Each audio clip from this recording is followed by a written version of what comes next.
Episode 128 of the RUDIS Wrestling Podcast, along with Matt Dernlan and Jason Bryant. Postseason, we were exciting and singing about it last week, Matt. Now we've actually had the conference championships. We had a couple national titles determined around the country, and now bracket day is coming soon. As we record this on Tuesday, we'll know the at-larges by the time you listen to this show, viewers at home, listeners at home, and then the full draws and seedings will come out on the following Wednesday. So as we record the 10th, we're going to have the at-larges later. We'll have the brackets on the 11th. So people will talk about bracketology and things, Matt, and they'll start filling them out. It is one thing where you can go to a place and start filling out a bracket, and it takes you a good hour because we're wrestling people. We fill out we're looking for the consolation bracket printout. We're going to print this thing out and go. Yeah, I mean, it's the table's pretty much set. I mean, the last few ingredients, the last few, the at-large bids have to come out, but primarily we kind of know where everybody's sitting. We have a decent idea, even though the seeds haven't come out. We won't know until next week, but we'll have a pretty decent idea by the end of the day of what the tournament's looking like, what that bracket's shaping up looking like. And I'm sure there'll be adjustments here or there, but I think for the most part, the lion's share of the NCAA tournament heading into next week, we'll pretty much know the majority of the information and, what we're looking at heading into Minneapolis next week. Yeah, it's going to be good. And by the way, the temperatures in Minneapolis, the snow is melting in my front yard. It was in the 50s. I was wearing shorts the other day, took my kids to the park. It was 64 degrees. So the need for the beanie is actually waning. So those of you worried about, monsoon dumps of snow, I'm pretty confident in saying that looks unlikely. There may be some rain forecast, but hopefully by that time it'll actually melt that snow. And the only thing you'll have to go through some puddles, but do not foresee any type of cataclysmic blizzards on the horizon, knock on wood. Now, one thing that has been a cataclysmic blizzard, case, right? Just in case, right? Bring a coat. Well, it's a wrestling tournament in March. If you don't know how to bring a coat by now, that's not on me. That's not on the bid process. Very true. But as far as that goes, I would say it was hot down in Wichita this past week. And no, good temperature. A couple things to mention from the NAIAs. We're not going to spend a whole lot of time on that because there were two notable occurrences that came out of that tournament. Grandview University out of Des Moines, Iowa, won its 9th straight NAIA national title, which ties Iowa as the longest consecutive national championship runs in collegiate wrestling history. Of course, Iowa had the 9, which leading into that, the legendary year of the X on the singlet. But Grandview ties Iowa's record with 9 straight championships. They had 2 champs, Ronaldo Rodriguez Spencer, who had started his career at Iowa State. And then Evan Hansen became the 4th 4-time national champion out of the NAIA. The first, coincidentally, was coaching at my alma mater for quite a long time. His name was Gray Simons. He was pretty good. Won 4 NAIA titles, won 3 NCAA titles. Farts more wrestling knowledge than I'll ever know. He's also a 2-time Olympian. So that was interesting. What's interesting about that match is the guy he beat in the finals, Isaac Bartell from Montana State Northern, also an Iowa graduate, and actually was going to redshirt this year, but he got beaten by Hansen in the finals last year, 6-4. Wanted to make sure he wanted another shot at him to 1, win his own title, and 2, keep Hansen from winning 4. So you'll always like to kind of see that type of thing from athletes. And one other thing I want to point out about the NAIA finals is there were 15 different schools represented in the finals. 13 of those were started since 2003. So we got a lot of growth there. And, I guess the last thing I can mention about it is Silas Root. This guy, you don't know who this guy is. Nobody knows who this guy is unless you grew up wrestling in Florida.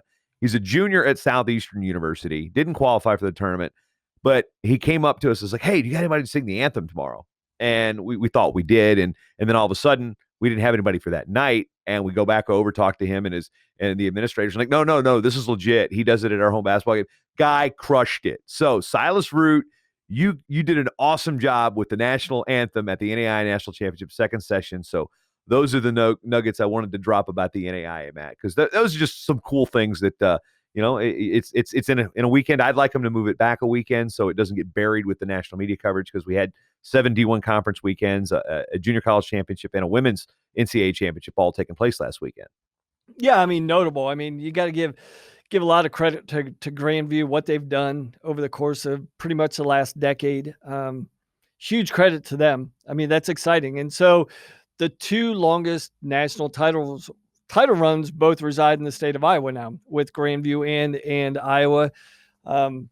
Grandview seemingly in a pretty good position next year, looking to make that 10 straight. But again, I'm sure, he will reference, the story from Iowa, back in the late 80s, putting the X on the singlet, looking to run it 10 straight, and only to be denied there right at the end. So I'm sure there's a cautionary tale that they'll be talking about, all next year. But, like you said, next year, Grandview is going to be loaded for bear. I mean, if there was anybody that was going to knock them off, this was going to be the year, because next year they look even stronger, more powerful. Yeah, there's some pretty good depth behind him too, with the way the league is growing, and that's one thing that's really cool. Menlo was a solid second. Joey Martinez had some good teams the last couple of years. They finally broke through and got another trophy. It'd been a while since they were second. And then Jeff Bedard, people might know this guy. He was coaching with Team Georgia, for years in Fargo. A guy who wrestled at Carson Newman, and he spent some time coaching at Chattanooga. He's got the team rolling, and then University of the Cumberlands is one of the oldest programs in the NAIA currently. I mean, I think they started in '96, and that's one of the oldest programs. But that's one of the cool things about the NAIA back in Wichita next year. Shout out to Mark Burchard, and working with my wonderful partner in crime, Dort Mayab, on the PA down there. Now, other things that are going to be working as we head into this postseason is the preview guide. A couple of you out there have already bought this with the RUDIS promo code, wrestlingpreviewguide.com/RUDIS. That will automatically give you that $5 off promo code. Otherwise, if you go to wrestlingpreviewguide.com and enter the word RUDIS, all lowercase, just RUDIS, not but RUDIS. That's why going to the domain name is actually easier. It'll save you $5. I've been cranking this thing out, Matt. It is about ready to go, and with bracket day coming up and all the at-larges, this is basically I'm going to have my head down until I leave for D3s on Thursday, and then come back up for air and during breaks working on this thing. So that's how I know that Hell Week is here for me. Yeah, and so that being said, over the next couple weeks, we're gonna take you when we can get you, right, with everything you got going on with D3s, the preview guide, D1s, Olympic trials, everything coming up. Hopefully we can get you on the show a couple times a week, but there might be a possibility. I'm not singing that same tune like I did last week, right? The most wonderful time. Now it's just like. When do I sleep? I was up to 1:30 in the morning, just working on stuff. I mean, it's going to be like that. I'm going to have 1:30 and 2 a.m. and then up at 7 to make my kids lunch for the bus. It's called adulting. I guess I'm getting there. What happens? You start losing your hair at 40. Your kids start, knowing how to program thing. I don't know. We can have another kids show later, but there's a lot to get to when we come to the championships, and a lot of it, of course, centers around the Big Ten. Iowa won a championship fairly comfortably, even though they were in the scoreboard wise, going to Tim Johnson and Jim Gibbons on Big Ten Network before the finals. They had the max point set out, how it's still possible for Nebraska to, like, if they pinned out and Iowa didn't win. I mean, mathematically, situations like that are possible, but unlikely. But even though we say that Iowa was impressive, and you can say that. But you also have to say, well, were they? DeSanto is fourth at a monster weight. Caleb Young doesn't place. People are like, okay, is this impressive, Matt? 157.5 points at a Big Ten tournament, I don't care, is impressive. That's super impressive. And, I mean, going into it, I mean, we've been talking about it all year. Like, I don't think at this point we felt that strongly that there was overinflated seeds. That, I mean, obviously all the Iowa guys earned their top 3 seeds. All 10 guys were top 3 seeds. Did a couple guys not wrestled to their seed, some more pronounced, but really DeSanto at that weight class getting fourth, is that big of a surprise? I think even at 157 with Caleb Young not placing, but probably he's still in good shape. He's still going to get an at-large.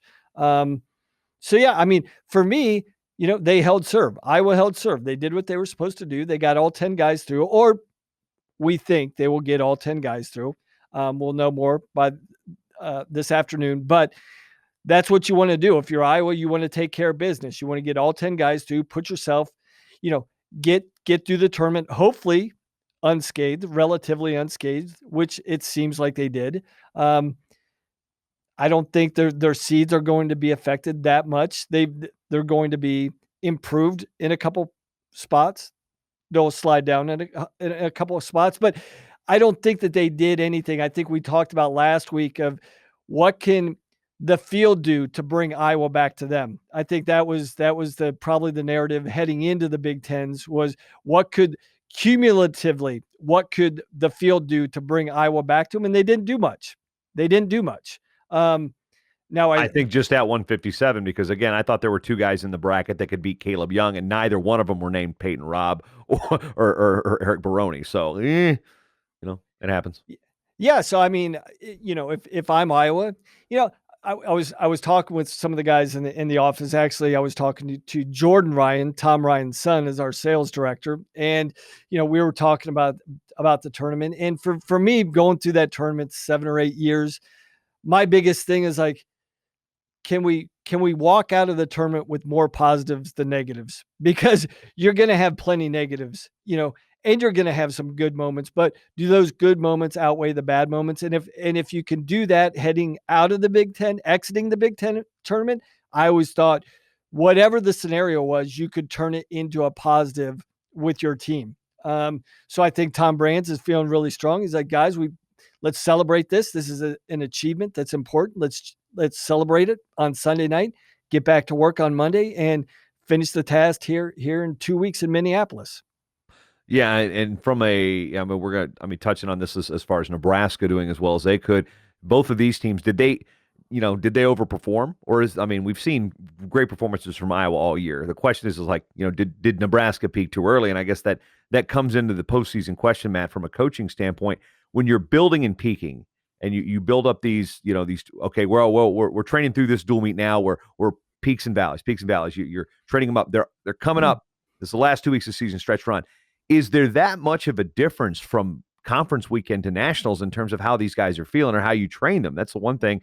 Is we see the effects of overtraining, and we can see that at the end of the season and in conference season, and that's hard to correct with a week and a half before heading out to your championship site. But hitting stride, is it something that can what's going to happen from a negative standpoint? I think Nebraska is hitting stride, so I think this is a great time to be wrestling this well versus saying, oh, well, I had a bad tournament, we'll get it better for nationals. A lot of times that doesn't happen. You have a bad conference tournament, you're probably going to have a bad national tournament. So, Iowa's been consistent all year. I don't think there's room to fall. Clearly, I think they're close to their ceiling comes national. But Nebraska, that's one that nobody was really talking about them as a number 2. So again, back to the point I'm saying is, you're wondering, do they peak too early? I'm wondering, what's the difference between overtraining and being able to try to correct that versus coming in and looking good? Yeah. So when it comes to overtraining, and we talk about this all the time, and we try and break it down, but specifically, if you've overtrained your guys and it, if you see guys that are flat, they don't have their pop, they're just not firing on all cylinders. If that happened this weekend, if I'm a coaching staff, I'm like, we're in trouble. Because if you redline them too much and go over the edge in your training, there's really not much you can do in 10 days to get them recovered. Because you're talking about a cumulative effect. You're talking about an October through March effect.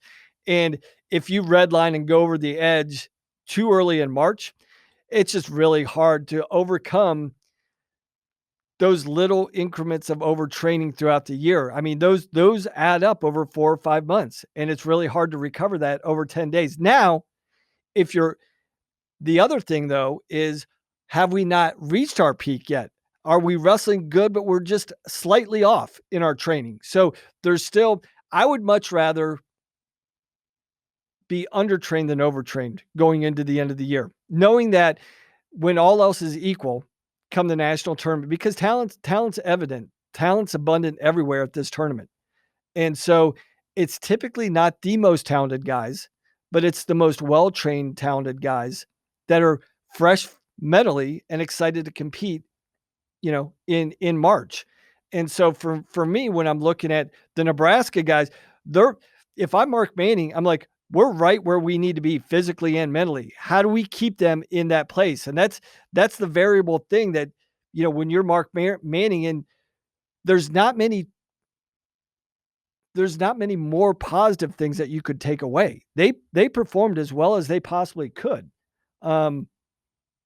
So if I'm Mark Manning, I'm like, how do I maintain that? How can I sustain this for another 10 days?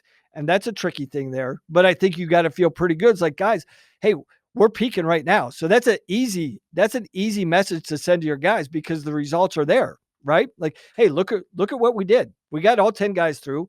We got second. Hey, I think we have one more level we can get to. That's the positive thing. Now, on the flip side, and sorry, JB, I'm running on here because we're talking about training. On the flip side, we're talking about a team like Wisconsin, who things went as bad as they possibly could. They couldn't have gone any worse from start at weigh-ins where, their best guys scratched due to medical checks. So that's a blow to your team that you guys feel, that your team feels going into Big Tens. We were talking about, being a top 3 team, being a top 2 team, pushing Iowa. Then Evan Wick doesn't make it through medical checks, and then you have, other guys. Seth Gross goes down, and then Tristan Moran, and then, that downward spiral, starts happening, and it's hard to stop that momentum. So, on the flip side with, I think Mark Manning has a pretty easy message that he can communicate to his guys where Chris Bono's like, hey guys, this didn't matter. We got you guys through. We got you through to the tournament, and that's all that matters. So don't put stock in Big Ten. You got to have a short memory. So it's like based upon your team's performance is the message that you have to convey to your team and spin it in a positive way. That's all you can do at this point. There's 2 different philosophies at play here because it's easier to sell a belief and the belief that you can win when you're winning versus trying to convince someone that to believe when you're losing. I mean, you got to dig deep. You got to dig deep. Yeah. Guess what? The reality is that's contagious. Wisconsin had a lot of hype this year. They had a lot of tournament points and, ranked as high as 3 or 4 in the preseason, maybe 2 in tournament points, depending on how you looked at it. And, maybe, I don't know if some of that was that kind of drained on them and the staff. I mean, it's a lot of excitement. Chris has got a lot of excitement with the program, and there's a lot of talent in that team that can still perform well next week. But I think the expectations now after having such a bad tournament, like, okay, let's pump the brakes. Let's see. I mean, let's use the term buy and sell. Are you selling Wisconsin right now going to nationals, and are you buying Nebraska? For me, and I've lived on both sides of this, and I'll tell you one short story. Back in, I believe it was 2008, 2009, when I was at Penn State, we had a really good regular season. I think we were ranked number 1 for halfway through the year. Didn't wrestle as well at the national duels, got beat, and then kind of lost some steam. Was that the year you guys were ranked 1 with a 1 seed at nationals and got beat by Nebraska? Yes. Okay. Yes. So we were ranked number 1, got knocked off in the quarters by Nebraska, ended up getting 7th at the Big Ten tournament, had a horrible, like a similar performance to Wisconsin. And then 2 weeks later, we got 3rd. And we're within, grasp of second, but, so it is possible to have a really bad performance and 2 weeks later turned around and have your best performance of the season. And I think part of that has to do is the mental makeup of your team. And when you look at Wisconsin, even though this is Chris Bono's 2nd year, Seth Gross is a 5th-year senior. Evan Wick is an 6th. My bad. Evan Wick is an upperclassman. So the core of your leadership, the core of your talent, they've been through the battles. They've seen the highs and the lows, literally all the cliches that you can talk about. They've been through all these battles. And so I don't think it's going to affect those guys. And as long as the younger guys follow the older guys, follow Wick and Gross, I think they're good. If I'm Chris Bono, with the depth and the margin of error or the lack thereof at 133, I'm telling him, hey Seth, so what? We didn't win this. We're in the mix. Like your tournament's going to be in 2 weeks. Seth Gross, Evan Wick. This could be possibly the best thing that ever happened to you. You didn't make it through skin checks. Is that what happened? I can't speak on that because I'm not sure exactly all what I know. I don't know specifically, but I've been told he'll be good to go for the NCAA tournament. So for me, if I'm Bono talking to Wick, I'm like, we didn't have to go through 4 battles. Like, we're going to be better in Minneapolis for not having wrestled and going through the wars that we had to go through at the Big Ten tournament. So we will be in position to win at 165 as well. And if you get those guys clicking and those guys believing, they could turn it around. Could it happen? I mean, that's the only thing you can tell your guys at this point, right? Well, I'm going to jump away from that. I'm going to go off on a side tangent about 165 because honestly, as a wrestling fan, I don't want to see anybody but Marinelli and Joseph go at it one more time in the finals. No disrespect to Evan Wick, and his family's been really good to me over the years, but it's like one of those things. Like, no, after what we saw from Chenzo and Marinelli, and I think Tim Johnson or Jim Gibbons might have said that was one of the best 3-2 matches you're ever going to see, and those two do not disappoint. Even when nobody gets put on their back, they still get put on their back. And that to me is like, 65. Sorry. I love you, Evan Wick, but I'm sorry. If you make the finals, great. That's not the match I want to see. And really, let's start jumping into some of these individual matchups because I don't think we have the time to go through each weight.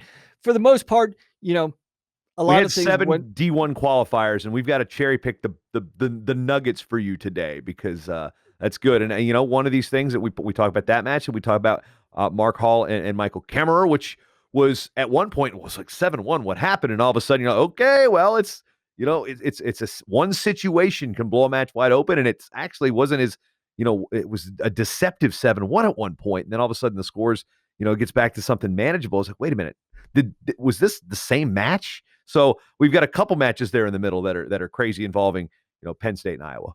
Yeah, I mean the first one, 165 again. I'm like you. Like I would pay to watch that match every single week because they have no quit, they have no back down. Like both of these guys, and they wrestled more strategically in this match. And Marinelli commented about that. Mm-hmm. He's like, yeah, when I get in this over under, he's like, hey, Tom gave me the green light. He said, if it's there, go for it. And I'm sure Kale was saying the same thing to Vincenzo. It's like, if that inside trip or is that lat drop is there, you hit it. Don't question, hit it and go after it. But they did wrestle a little bit more strategically. Now, the fascinating thing for me, it was the slight adjustment from Marinelli.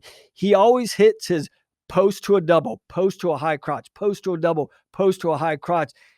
And in the third period, he switched it up and went to a swing single to secure the match and to secure the final takedown to win.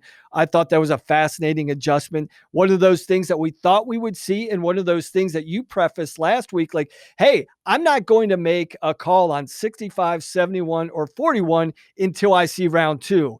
And that looked like, prophetic they is a statement that you could possibly make.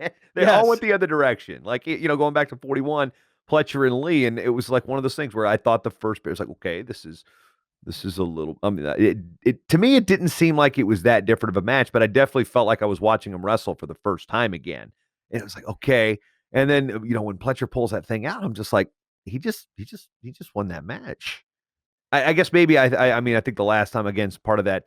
Maybe coming in number 1, maybe Pletcher psyched himself out last time. I don't know, but this is a situation where now I'm even more unsure about 141 than I am. I mean, right now I'm sitting there looking, comparing those three. Confidence. Okay, we've got 1-1. Lee and Pletcher, I'm like, I don't know. I mean, did Pletcher make enough adjustments to figure it out? Or, what's going to happen, between 2 and 3? Now looking at I'm more convinced I think Hall probably has a better shot to beat Kemerer in round 3 than I thought a week ago when we talked about this based on what I saw. Granted, Kemerer did, I mean, he got down, but he still showed the ability to come back and make it a match. So there, and then Marinelli and Joseph is just like, well, that one, I'm still not going to be able to call that one. So in confidence picks, yes, I'm a little bit, I believe Hall can do it again. Then I believe Lee can reverse it this time. And then now with Marinelli and Joseph, if they get there, hopefully they do for the fan standpoint. That's the one I'm least convinced about in picking a winner, right? Because I'm a little bit more confident in picking Hall. I still think Lee is got an edge there come nationals. And then, with Marinelli and Joseph, no flipping idea.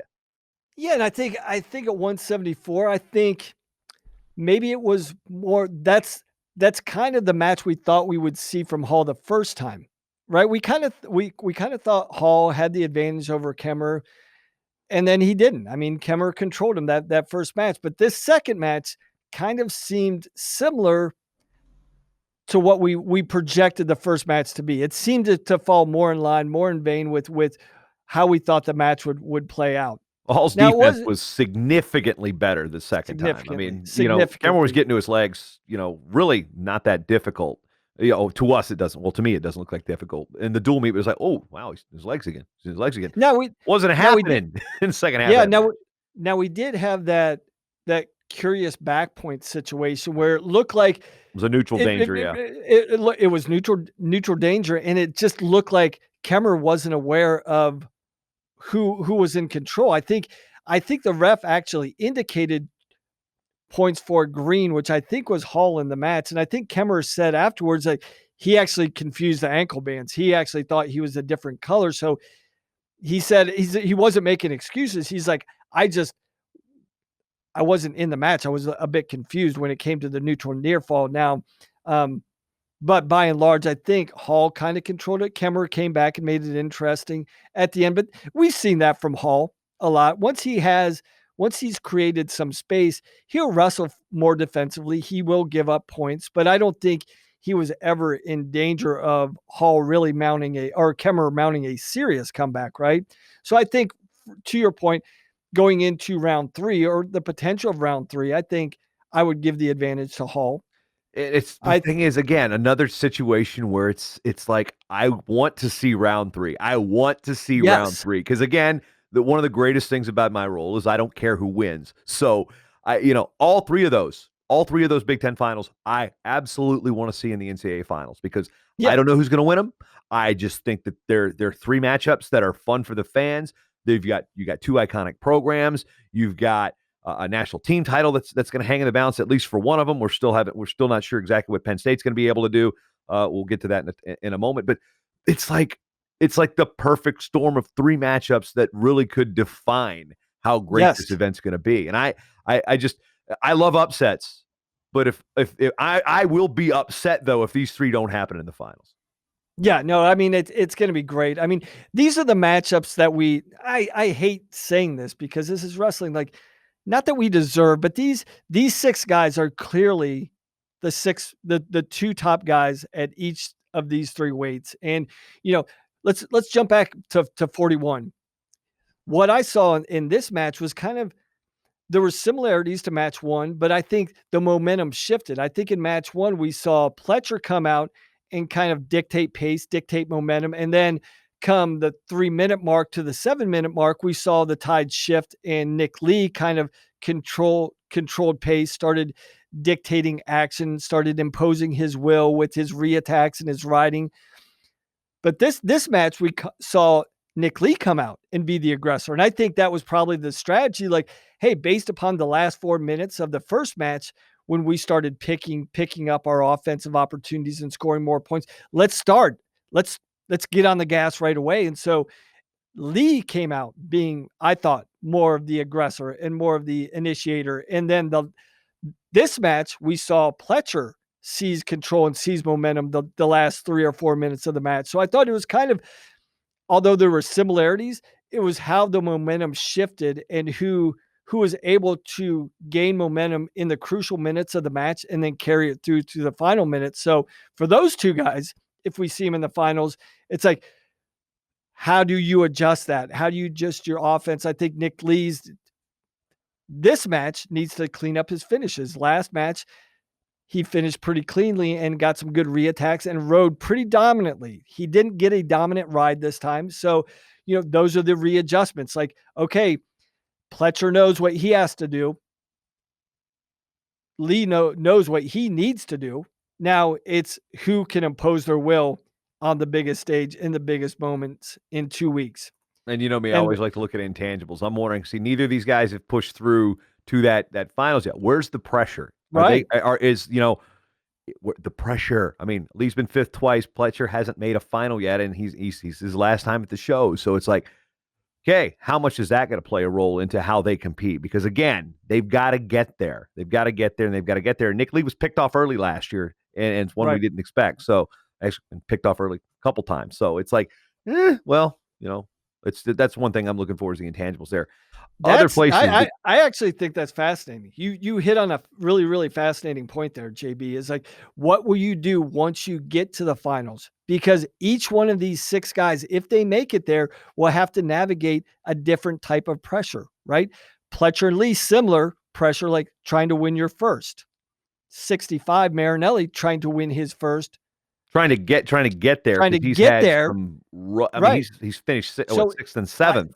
I'm just saying, it was a 1 seed last year. He was 7th. I'm just saying, when they get there, how will they function and operate and compete in the finals? Because that's always different than the semifinals, right? Well, there's Vincenzo, who's got two championships over Aymar, and then was okay. Who's Mekhi Lewis? And then now he's got one more chance to right the ship. That guy never won a Big Ten title either, which is nuts. So it's insane. So he's like, okay, the only thing I can do is win a third. I've got to win that third. So he's going to have to navigate that pressure. Marinelli winning his first. Kemerer winning his first. Mark Hall, similar, like he's won. Yeah. So, I mean, it'll be interesting. These are all the conversations that are going on in these guys' heads that they have to minimize. They have to push the noise outside of their head, get in their comfort zone somehow to perform at their best. And that's going to be as fascinating as the match itself. Like, what are the coaches doing? How are they talking to these guys during that Saturday when you have 8 hours, 10 hours to kill all day? You know, how do you prepare them physically leading up? How are those guys going to handle a situation? Like, this is the other thing. Mark Hall and Vincenzo Joseph know what it feels like to sit for 10 hours and compete at 8 o'clock, 7 o'clock. A lot of these other guys have never had to sit for an entire day and wait for the finals and then go out and perform. So all these things are just fascinating, just mental things outside the physical, obvious X's and O's that I find fascinating to think about.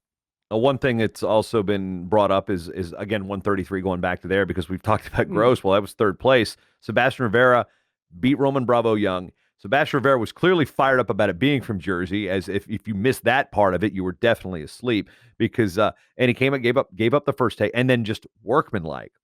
Yeah, he got the late 2 near fall to make it maybe a little bit more deceptive, but he did control from the top position. My goodness, it was. Wow. I mean, you know, Roman Bravo Young is very quick and very slippery, very tough to hold down. And Sebastian Rivera, once he put that ride on, it was just like, wow. I mean, it was just, he's not getting away. And then you follow that up with Deacon. I think that one of the funniest comments I think I saw on Twitter over the fact was like, I weigh 200 pounds and Deacon still looks bigger than me. I mean, so, and we've got something there going in like Northwestern, Matt. Could they have 2 national champions? Well, it's never happened in the same year. And they've only had 2 finalists 3 times in school history. Let's see. Let's bring that to you. Most recently, okay, you might remember, Jason Welsh, Mike McMullen, okay, 2013. 2007, most people thought it was going to happen because you had Jake Herbert and you had this guy named Ryan Lang, who ended up scoring the first takedown and then gave up 17 straight points to some guy named Derek Moore. Then you have to go all the way back to 1990 with Jack Griffin and Brad Traviola. Those are the only 3 times, and if that name Traviola rings a bell, he was the guy that was part of the NCAA wrestling committee when the new qualification system was implemented. So he worked for the Big Ten back then too, Northwestern guys. So 3 times they've had 2 guys in the finals. Very strong cases this year with Deacon and Sebastian Rivera. So I thought both those guys looked phenomenal. We didn't expect, we were expecting to see Caleb Young again, but Deacon has just torched Kendall Coleman twice this year. And it's a very strong one. The Big Ten is dominant this year. I mean, we're looking at a ton of Big Ten potential champs here. But I was really impressed, probably the most, with Rivera's ride and just his. Yeah, I mean, again, maybe because he was at home in Jersey. Granted he doesn't go to Rutgers, but it was like it just seemed like, okay, that's a very fresh and angry and mean looking Sebastian Rivera right now. And the thing with Rivera and Deacon, I'm sure if you're Matt Storniola and staff, I'm like, hey, they had this situation last year. Rivera walked out of the Big Ten tournament with the title last year as well, and he didn't finish it off. So I think it's obviously very excited, wrestled phenomenally. Like he was so dominant on top. He was so controlling, showed so much resilience too. giving up the takedown in the semis and the finals and just shaking it off, workmanlike, just coming back and just controlling both guys in the semis and finals. Can he maintain that? What adjustments is he going to make, or what did he learn from last year from Big Tens to NCAAs? Now, the tough thing there, JB, is like, shake those guys, put those top 4 guys in at 133, shake them up, throw them out, and like weekend to weekend, who knows who comes out on top? So that could I be mean, completely flipped. It could be completely, or it could be exactly the same. I mean, there's one thing as those top 4. Yeah, that's how it could finish. And that's, again, another thing. It's like, oh, goody. Oh, goody. yeah.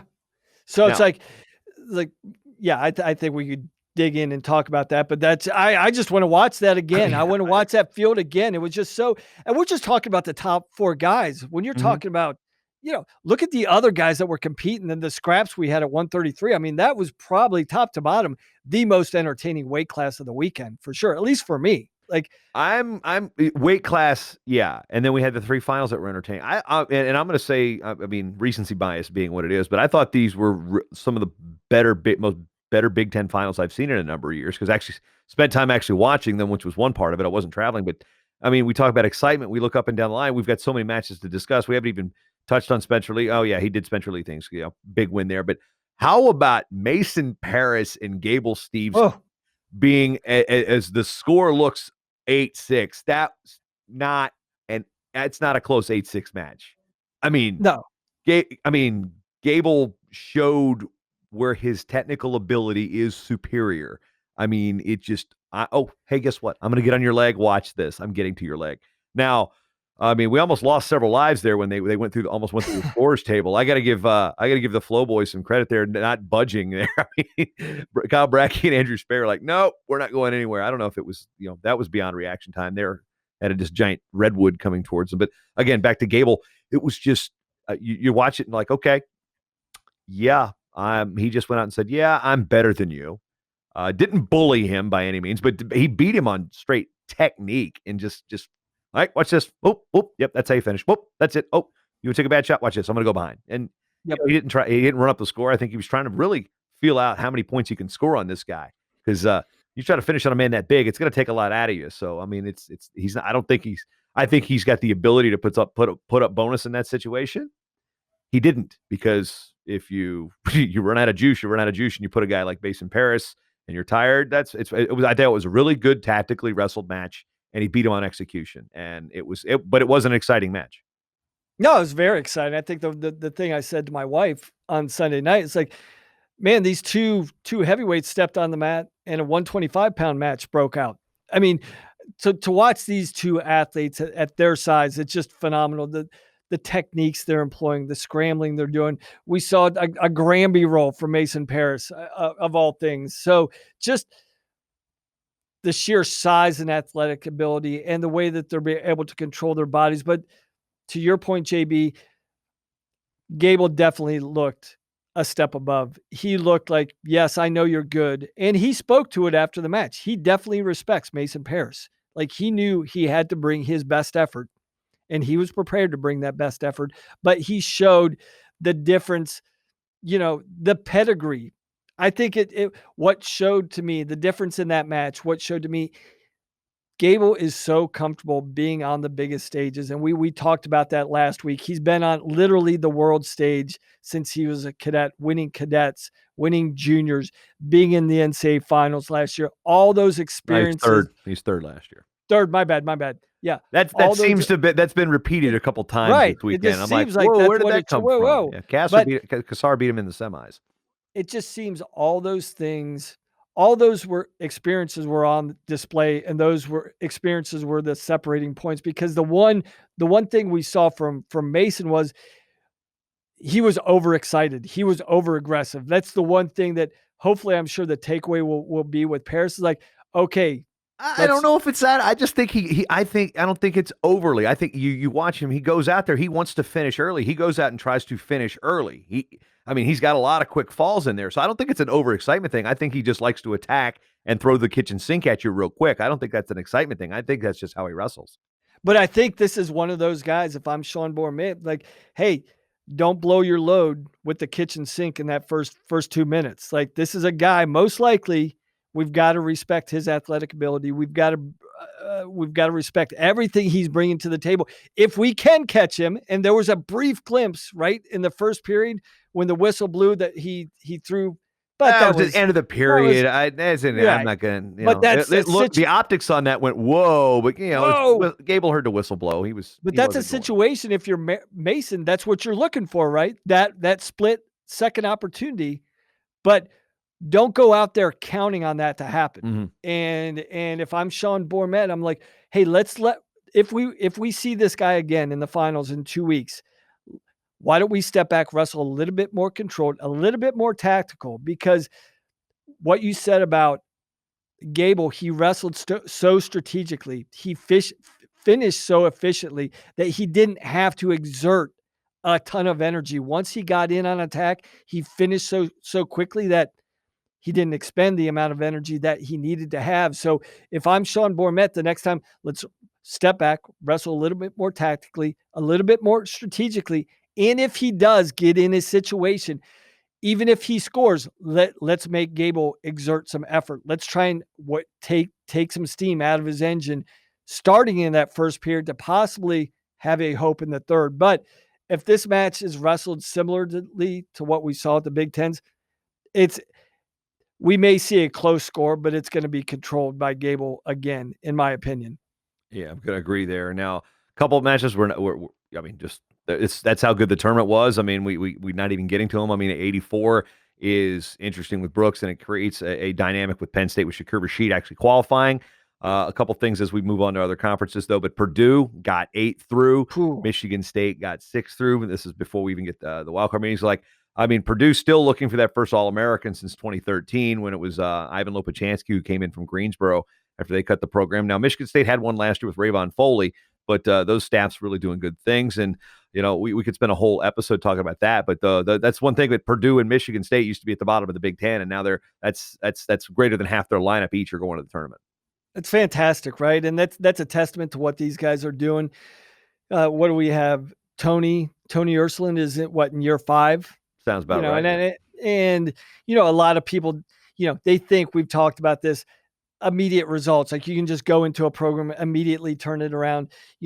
Tony Ursuline is showing what it takes to build up a sustainable program, because that's what it looks. Doesn't it usually start with your second recruiting class? Because the first one you try to set the foundation for, and then you make your mistakes with that first class. And that's not necessarily saying he recruited bad kids the first class. It's just looking at it when coaches really start to succeed, it starts to really start around 5 or 6. Yes. And then really start. And if you've done it well, year 9, because you are now into your second class, your third class. I mean, Rob Cole didn't see the results until it was really his 10th year. He really didn't start seeing the big time results, like the multiple All-Americans getting 4 and 5. I mean, you get 1, you get 2, you get 2, you get 2. Then, you look at when those classes come in, and that's really where you figured out your coaching style and what fits with the program. So, like I said, I think Tony's done a really good job for a situation. People they were a lot of people were like, when he was hired, people were like, they didn't go after a name hire. They didn't go because again, Tony's got that unique distinction of being the one guy that didn't place that 1 year on that particular team.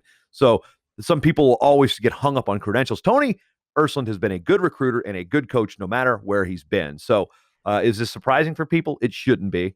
It shouldn't be. And look at the team. This is what's impressive about Purdue. They're not a flash in the pan. If you look at the lineup and the guys that they place, they range from young guys to older guys. So there's a depth of talent that's spread out and guys that have sat. I mean, Devin Schroeder is not a 4-year starter. He won't be a 4-year starter when his career's done. I mean, that's a guy that has spent time on the bench. There's lineup battles. I mean, Nate Limix and Griffin Perriott were sitting there battling. Limix tried to go down to 41 because you've got this Coleman guy who's pretty good at 57, and then they tried to throw Limix up at 65. That experiment didn't work out. But you had room battles with guys that have been to the show wrestling off, guys that are got experience that can't break the lineup, which is crazy. So that's the type of depth that's being built there. Which you have to have. You have to have talent spread out from your freshman class through your senior class, and then you have to build up talent. You have to build up talent within those weight classes that are going to compete within your program to earn that starting spot, and that's how you elevate a program. And I think we're seeing similar things to Michigan State, even though Roger and Chris have been there for a long time as assistant coaches. They're now taking control of the program. Roger as the head coach, getting 6 guys through. And I said the same thing to Roger yesterday. I congratulated him. And I said, I'm not saying anything you don't know, but Cam Caffey is a freak of nature. Mm-hmm. And he said, I'll let you in on a little secret. We got more freaks in the barn that we're waiting to unleash next year. And I'm like, I can't wait, Roger. So really thrilled to see what Roger's doing. Really thrilled to see what Tony's doing at Purdue. And again, another phenomenal Big Ten tournament. And we did a Big Ten tournament and a Big Ten discussion where we really didn't talk about Penn State. When has that happened? I think the Iowa fans are kind of appreciating that part of the show. Now, one thing I want to talk about Michigan State real quick. And you talk about Roger and Chris Williams being there with Minko for a long time. Okay, my first car was a hand-me-down car. I had a 1981 El Camino with an 8-track player in it. Sure as shit, I had an 8-track player in it. Okay, so when I got that car, well, guess what? My mom had that car forever. Well, that car's been in the family. Guess what? I'm going to drive it a lot differently than she did. So now that Roger and Chris got the keys to the car that Tom wasn't driving anymore, they're driving it differently. So there's that mindset that they think that, it's going to be more of the same. We've clearly seen them implement their own way of doing things. So yes, they're driving the same car, but somebody else is behind the wheel differently, going in different directions, or hitting that accelerator in different ways, or downshifting and whatever. I'm throwing all sorts of driving metaphors at you, but you get the point. So, oh man, and that's just the Big Ten. Now, Big 12, nothing really jumped out at me here, Matt. There's some individual matchups that were interesting, and part of that program thing we're talking about, like Northern Colorado, they're not even fully funded yet. They get 5 automatic qualifiers. We had, 1 seeds wrestling a true 8th, a 9th place. There's some controversy there about that was not supposed to happen. Then all of a sudden it was going to happen. So West Virginia and Utah Valley are kind of at each other's throats a little bit about 133, because Taylor Lamont was a 1 seed, and it's like, all right, you got to wrestle 9th. Now you got to wrestle a true 8th. It was just nuts there. You got Todd Small sitting out there waiting for a wild card. Ian Parker beating Dom Demas. Those two have gotten, a little bit closer throughout it. I'm just, as I scroll through, Carr and Sheets, there's a whole storyline with those two guys and the legacy that those two bring. But as I go through, I don't see anything that really just leapt out at me, other than maybe Brian Andrews kind of surprising people winning at heavyweight. But, the Big 12 was I don't want to say it was ho-hum, but it was kind of, you had Oklahoma State, Iowa State, Northern Iowa. Nothing really stunned me here. There's some, like I said, 1 or 2 individual matchups. That's crazy. Christian Moody, who knows where this guy showed up from? We saw flashes like that his freshman year, but all right, well, go to it. So, like I said, I can't spend a whole lot on what happened in Oklahoma City, because one, I was traveling, and 2, nothing really struck me as crazy from the Big 12. That's surprising, right? One, our first surprise was not talking about Penn State during the Big Ten discussion. The second thing is not really having many takeaways from the Big 12. I really don't. Honestly, I really don't. And honestly, JB, what's the takeaway going to be from the Big 12 in 2 weeks? I think more of the same. I don't see any of these teams contending for a team trophy. I think it's going to be a stretch for the top 2 teams in the conference to even be top 10 in the tournament. Yeah, I think they'll probably get in there, but there is a likelihood. There's as much as a likelihood that they could be locked out as they could be get in. Now, I think one of them will. I don't think we're going to see 2 Big 12 teams in the top 10. My biggest thing was Northern Colorado, Troy Nickerson, 5 guys to the national tournament. We've seen what he's been doing in recruiting the last couple of years, and those guys are finally in the lineup and they're making an impact right away. So was really thrilled to see that, 5 guys. I guess the one takeaway would be at 197, one of the handful of undefeated wrestlers left in the country at 197 from West Virginia. Could he push Colin Moore? Is that really the storyline we're taking out of the Big 12? Could this guy push Colin Moore? I'm looking more at Taylor Lujan as a real title threat at 84 here, knowing with what we know about the whole thing. That's not a huge premonition for anybody out there that's been following wrestling and know how good he is. But again, we had it last year. Drew Foster. Well, guess what? He wins a title at an 80 at a weight class that he was really not expected to be. It was Miles Martin's weight class last year. Well, Right. it's Drew Foster's. But Lujan's in a situation he's never placed at the tournament. He is, and it's super talented. He's fun to watch. He pins people. So I think this guy, if I'm going to fill out my bracket like today without even seeing the seeds, he's a guy that I would have no problem putting in on that finals line at 184. So, and he should be. I would anticipate he's going to be the number one, which that's a pressure that he's going to have to. Well, this is the seeding thing too. Never placing one. Where's Brooks? Yeah, we've said this all season long, especially with Zahid out. It doesn't really matter. I don't think it matters who's the number one seed. I don't think it matters who's 4, 5, 6, 7, 8. I think any of those top 8, 10 guys could make it to the finals. I think Lujan's going to be the number one. We could see something come out, but yeah, here's a guy possibly carrying the number one seed into the tournament as a senior, not ever placing before. How are you going to navigate that? That'll be an interesting discussion, interesting storyline. I guess we should probably just go around the horn on the other conferences things. Campbell won another Southern Conference tournament. They had 6 automatic qualifiers. Again, this is a program that at one point was one of the worst programs in Division I. And that is not, I'm being nice when I say that. There's a couple colorful words I can throw out there because they had the worst room at one point.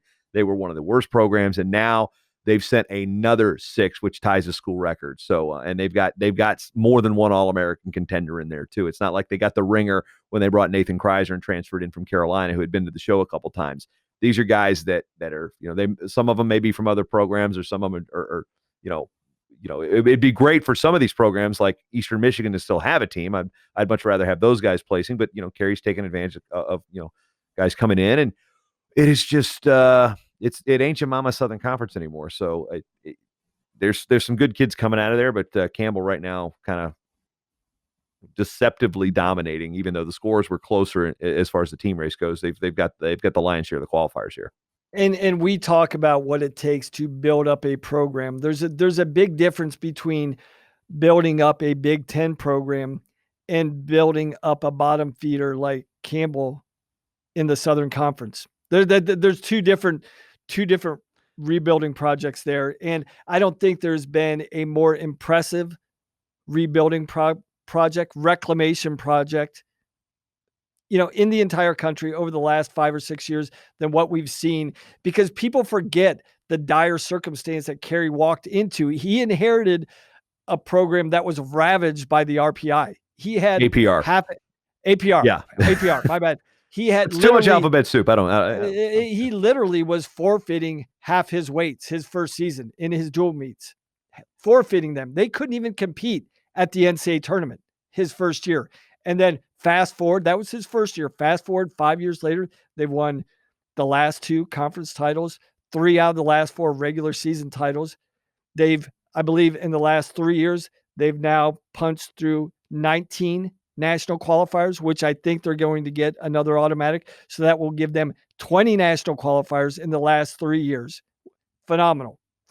It's doing it from nothing, growing it from nothing. No postseason, no room, no budget, no coaching staff. This guy was building it, literally built this up from scratch, from nothing. He built it like when we talk about the cupboards being bare, there were no cupboards when Kerry took over. Like, he had to build this up from scratch. So I don't think there's a more impressive. There was an old toaster left on the counter or something like that. Right. And again, I don't want to disparage the previous regimes but some credit also needs to be made to the administration by saying, okay, you're going to have to go after a guy like Kerry Collat to be your coach. You need to give him the resources that you didn't give the other coaches, that you didn't give Billy Green, that you didn't give Dave Olive, that you didn't give PJ Smith, that you didn't give Joe Boardwine. You got to when you bring in a name like that, because right now, if the administration doesn't buy into the program and give Kerry what he needs, they're not this successful. You can have the great coach in mind and you can get somebody that brings in people, but they've got to have something to work with. And now they have something to work with, and it's become a perfect mix down in Bowie's Creek, North Carolina, which apparently doesn't have a stoplight. It's just got one flashing one. So technically no stoplights. Moving on, EIWA. Princeton, kind of a disappointing fifth, but with we look at EIWAs, that's just always such a wacky when Lehigh wins a third straight. Cornell even was having wrestle-offs the week before to determine things. And we talked about this a little bit with Penn State. So the strength of Princeton is in a bigger field because the smaller field, their guys aren't scoring as many points. Now they got their 4 big ones, like we had pointed out. The bigger field favors them. So we're talking trophy. I just, again, I want to pump the brakes on that just a little bit. The possibility does remain, but again, usually that's not going to happen the first time you start talking trophy. It usually doesn't happen like that. Just like there's been some hype around the Wisconsin, okay, they're third or fourth in tournament points. Well, you get to the tournament, things happen that, especially with guys that you're looking to really step up the game. I think those are 4. They think they're definitely a top 10 team. Which a fifth in the EIWA is really, really kind of deceptive when you was no, they've got 4 real good hammers that are going to hit that podium, realistically. So, with the opportunity of Kolodziej being the first 4-time All-American in school history. So that's one thing to keep an eye on there too. So I know that we're talking about a 5th place team coming out of the EIWA, but thinking in terms of the championship, caliber of teams, this is one that, championship tile storylines, I guess is what I'm saying here. That's one that I'm probably most interested in looking at the EIWA. And if I'm Princeton, if I could replicate these same performances in similar ways in 2 weeks, I've got to feel pretty good about where I'm getting. If I can get Gloria into the finals, if I can get Kolodziej into the finals, if I can get Monday and Brucki on the podium, somewhere outside of 7th and 8th, it's somewhere in between 3 and 6 where you can score some meaningful points. Mm-hmm. They're probably going to be in the mix of being around the trophy conversation, but I don't know if this will be enough. And I think you described it perfectly. There seems to be a process here of ascending to a team trophy. And they did that last year with their performance.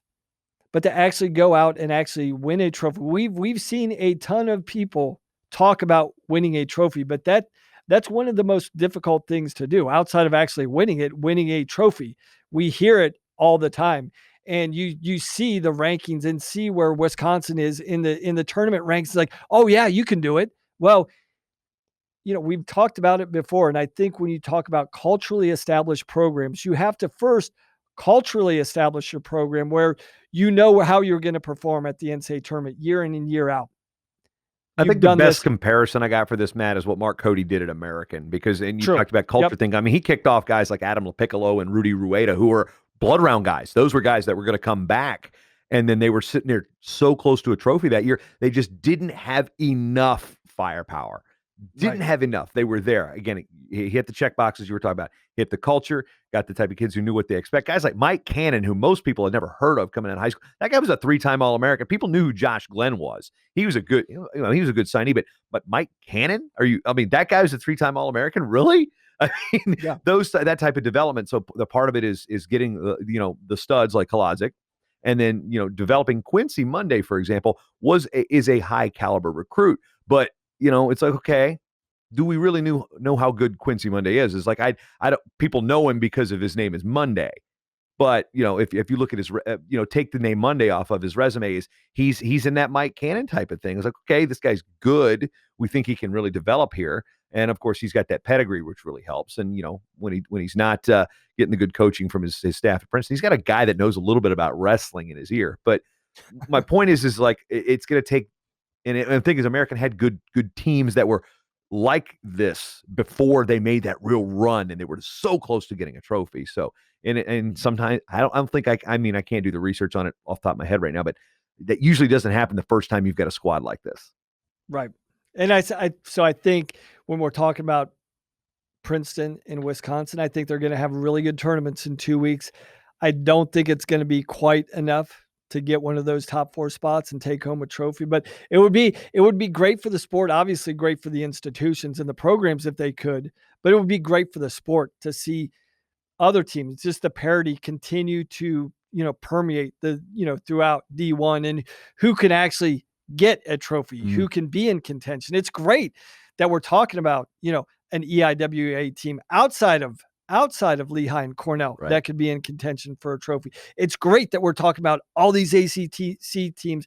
Again, we haven't really touched much on them, but this year it seems similar. Like they've made a big push and a movement from a conference, but is it enough to get a team trophy for the conference? Probably not. Well, they've got not this. Oh, well, I mean, NC State's won a trophy. Virginia Tech's won a trophy. We've got that going for us in recent memory. So there is at least the expectation that these teams in that conference, we've done it. Now we're expecting to do it. And, like Virginia Tech had a woeful tournament. NC State had a pretty decent. Pitt wrestled pretty well without really having a whole lot of name firepower behind them. They've got, people know Bonacorsi and Philippi, but, they finished a tight second in a small tournament. And, they've shown that, okay, this is a better, a dual meet's a dual meet. They have a decent dual meet team. You can have 10 solid guys and no superstars and be a good dual meet team.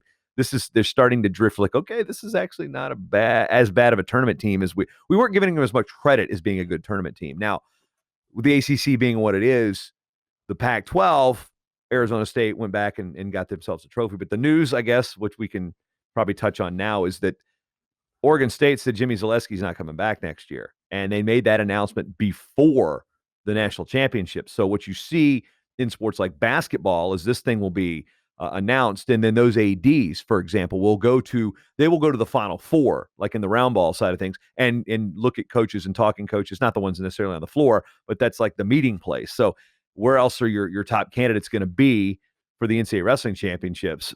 That's where their administration is going to go, and pretty much a trial run for some of these people. Like, okay, which teams are performing well, which assistants are performing well? Does Oregon State as a Power 5 take a chance on a coach who's never been a head coach? Some schools, they've got to be a head coach to hire. Some places are like, no, we'll take a chance on an assistant.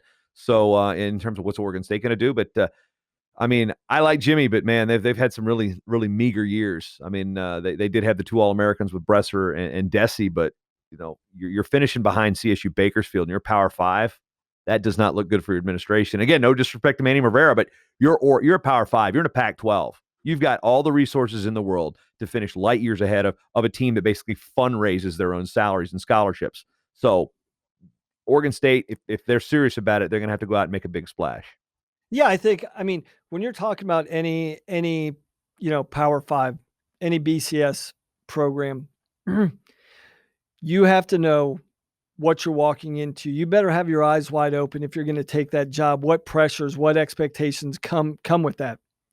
Yeah, it's great to have a name institution and a name conference, with the job, but watch what you wish for. It's that comes with expectations, but I think the right candidate is just going to blow this out of the water. And, for me, and I was just pumping this guy, but, I see a guy on the East Coast wearing orange and black that I think could do a phenomenal job wearing orange and black out on the West Coast, and that would be Kerry Colat.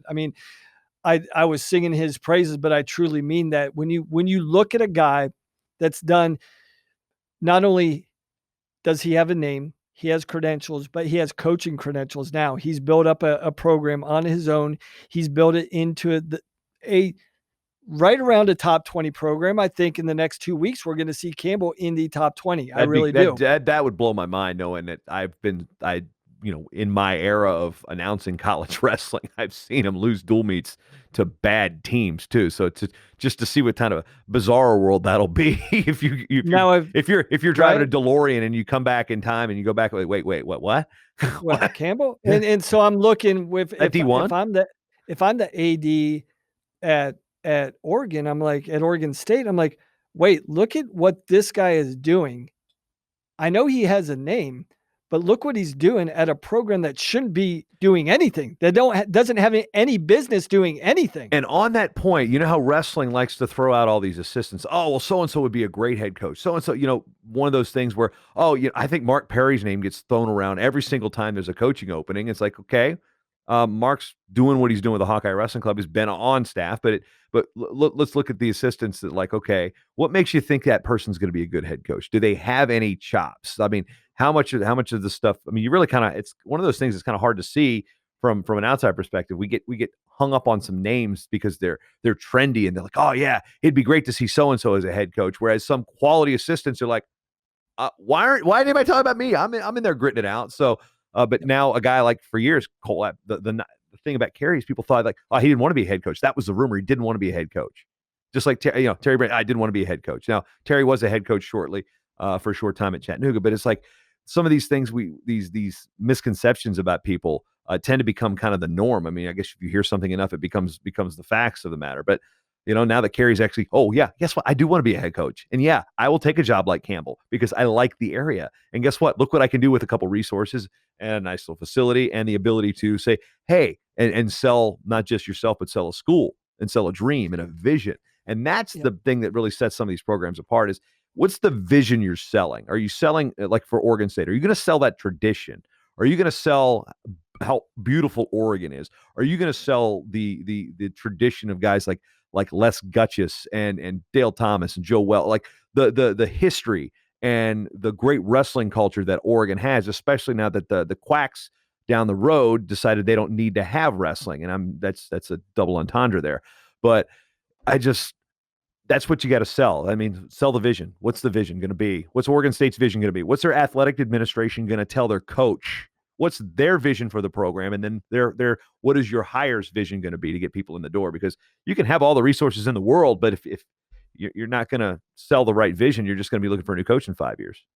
And you hit on the critical thing there, JB. It's what's the administration's vision for the program? It's not the wrestling coaches. And that's where we get confused a little bit. As a wrestling community, we start saying this guy would do a great job. That guy would do a great job. That guy would do well. That doesn't really matter. It matters what the AD wants. And look at Boise State. Look at Boise State when they got rid of Greg Randall and then they bring in Mike Mendoza and then they drop the program after 1 year. What was their vision? What about when Arizona State or Fresno State drop wrestling? Dennis DeLito retires. They bring in Sean Charles for 1 year and they get rid of it. Like, what is your vision?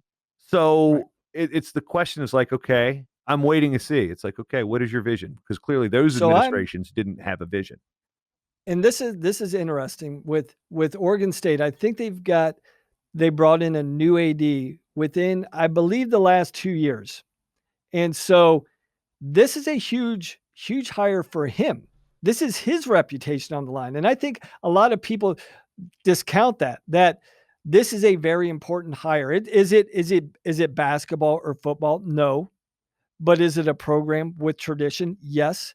Is it a program within the Big 12 that they think they should probably be up there competing, winning the big Pac-12 Pac-12 every year? Yes. So I think the pressure is on the AD. He's got to make the right hire. He's got to make a hire that makes sense to his board of regents, his board of governors, right? How is he moving his athletic department forward after being hired within the last 2 years? So, yeah, we talk about who we think would be the best wrestling coach for the program. The AD has got to not only find the best coach, but also make a statement as the new leader of the athletic department. Look, I can not only find the best guy, but the biggest guy as well. That's going to fit our needs. So I think there's going to be a lot of interesting things. It'll be interesting to understand what their priorities are, what the administration's priorities, what their vision are, because that's going to be contingent. Whoever lands or accepts this job is going to believe in the vision of this AD.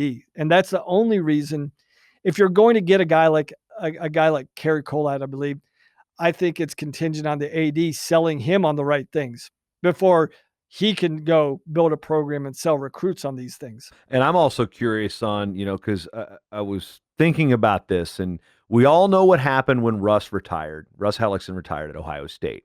It set off a chain of events that reshaped collegiate wrestling.